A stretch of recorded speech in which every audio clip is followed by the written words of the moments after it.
E aí galerinha, beleza?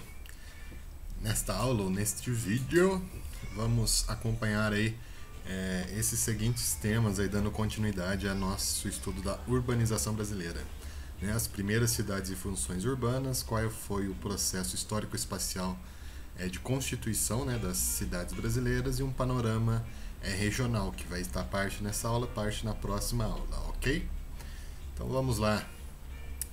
A gente tem que entender o processo de urbanização como um contínuo, né? Dificilmente algo que se urbaniza volta a ser rural. Então, né, parte dessa ideia de transformação da natureza, então a gente vai ter a ausência de urbanização, né, o espaço natural puro, e como se fosse um contínuo esse processo de humanização, de apropriação, né?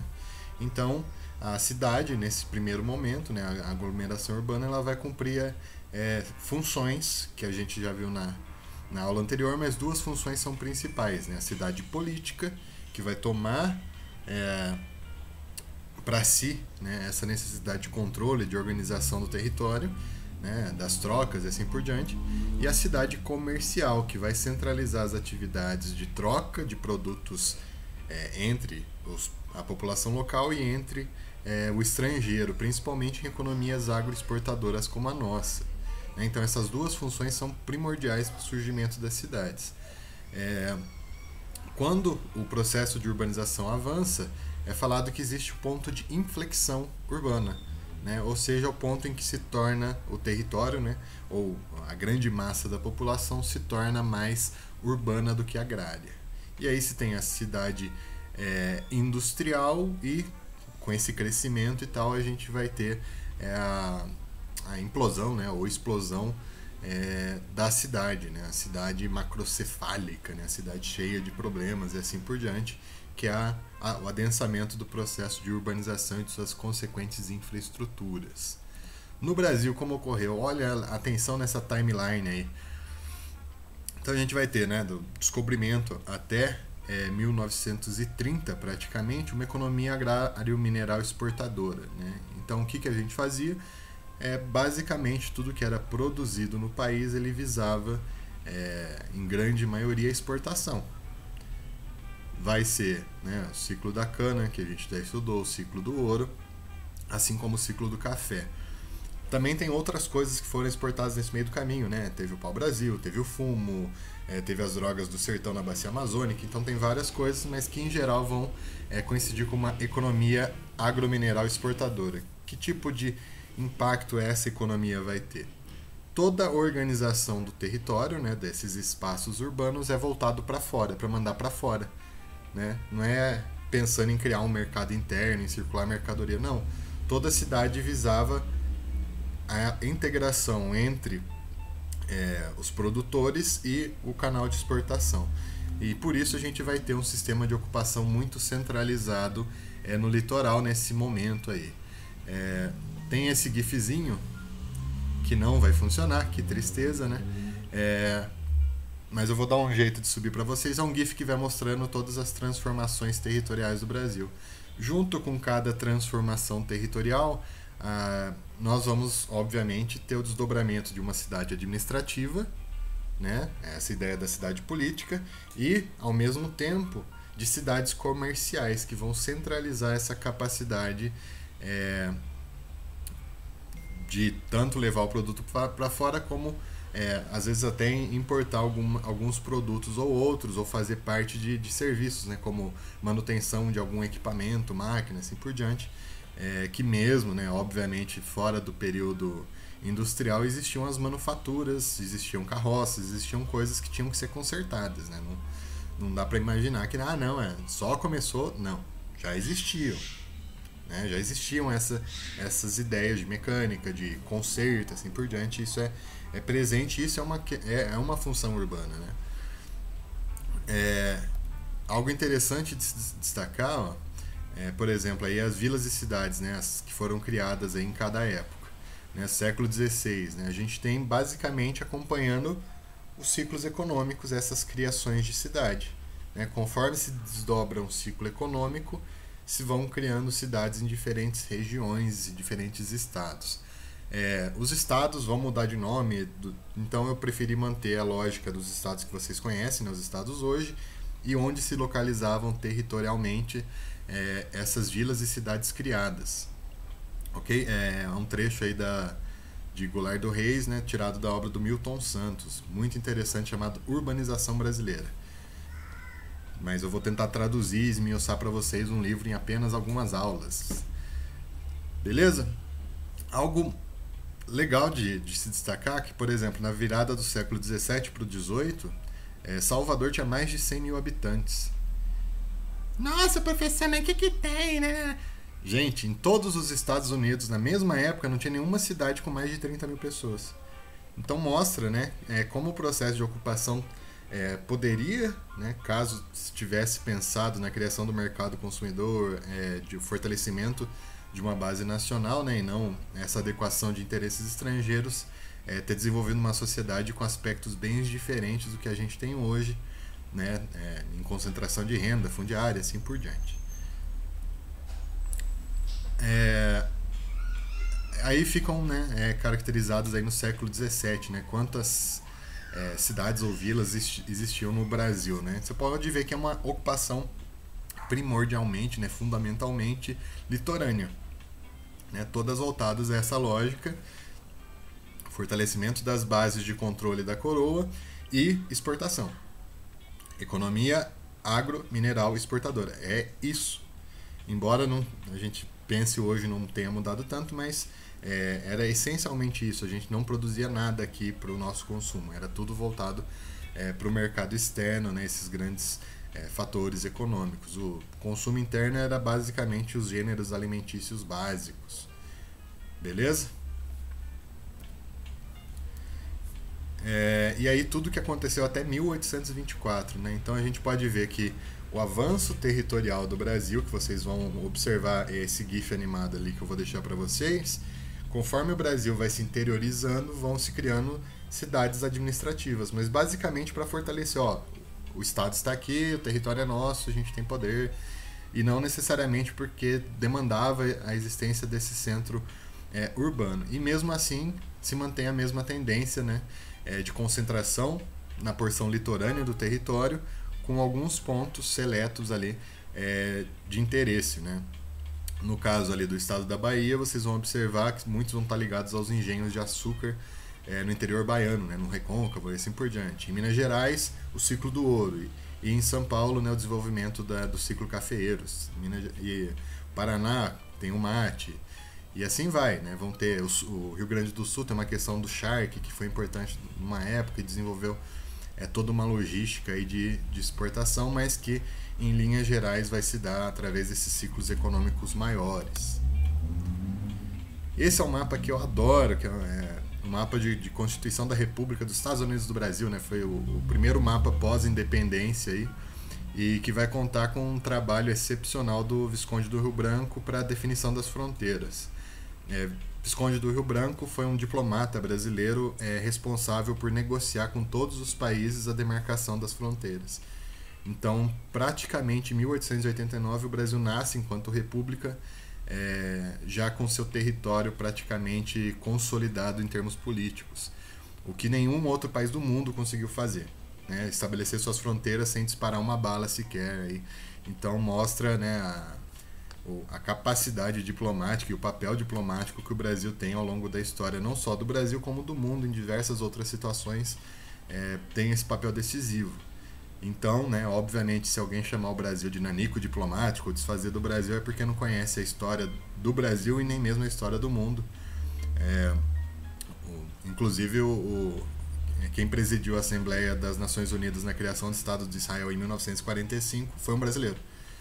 Então, Israel, né, o ministro de Israel falou que o Brasil era um nanico diplomático, que mostra que ele desconhece a própria história de Israel. Mas tudo bem, né? Infelizmente a gente não tem esse conhecimento aí para ensinar, né, nos cargos aí decisivos do país. Mas obviamente que uma resposta dessa ia acabar com a pessoa, né, e não ia criar nenhuma intriga diplomática. Na verdade, ia se posicionar como um país gigante como nós somos.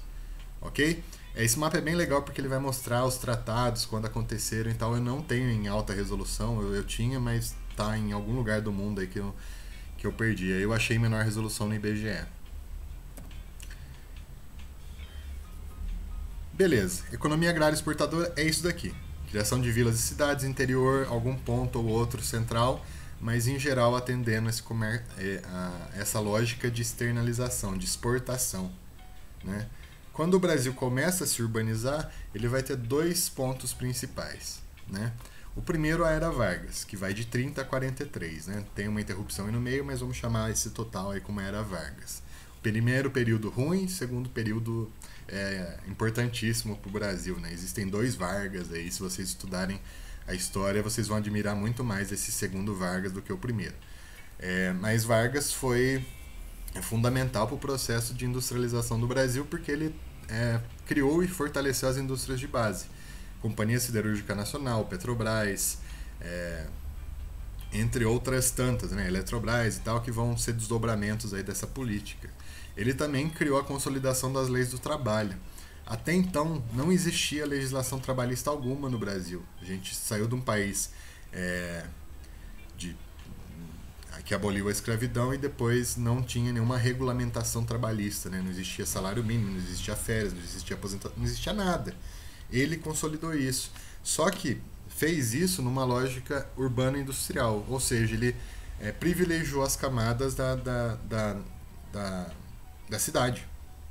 Então, quem estava na cidade tinha, né, as leis do trabalho preservadas, enquanto o campo ele foi, de certa maneira, pouco estruturado nesse sentido, né? Isso daí só vai acontecer em 1996 com Fernando Henrique, que ele vai fazer aposentadoria rural, algumas coisas assim, para tentar tirar da marginalidade toda essa população do campo.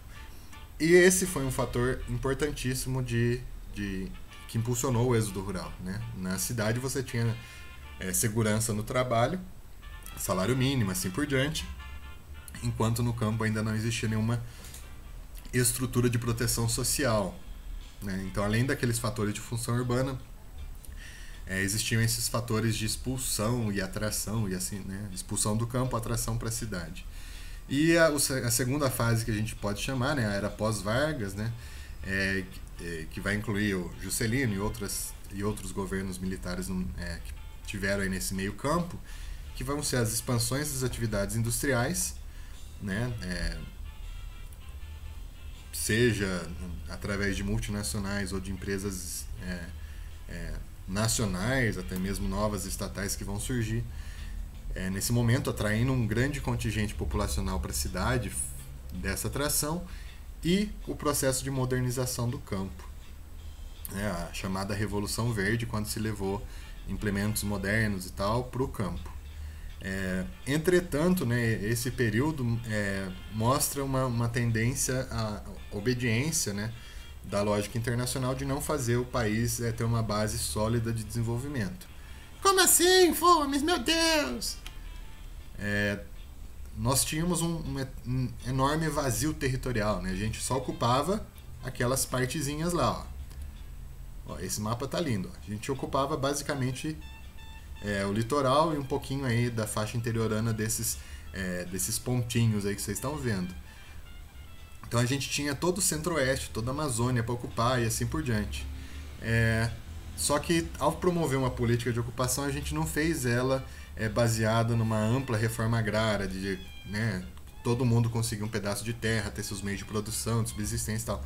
Não, ela foi baseada numa concentração fundiária, né, na doação de terras para elites, o que provavelmente, né, vai gerar grande desemprego no campo, né, já que essas grandes porções de terra, cada vez mais mecanizadas, não vão absorver a mão de obra que existia lá na região ou que migrou para lá, e causando desemprego no campo. Então vai fazer essa segunda onda do êxodo rural, né? Então a gente tem o primeiro êxodo rural, que seria essa primeira fase de industrialização do Vargas, promovido principalmente pela CLT. E essa segunda, né, que vai ampliar as atividades industriais, então naturalmente já ia atrair mais gente para as cidades, né, para ocupar esses cargos de maior remuneração, ter acesso a serviços, etc., mas que são agravados pela Revolução Verde, que vai ter essa contrapartida de concentração fundiária e desemprego no campo, né, segundo o êxodo rural. E chega ali por volta de 1960, 1965, é o ponto de inflexão no processo de urbanização brasileira. Né? Então a gente pode se chamar a partir daí de uma economia urbana industrial. Embora mantenhamos até hoje parte importante da balança comercial em produtos agrominerais, né? Exportadores, assim por diante.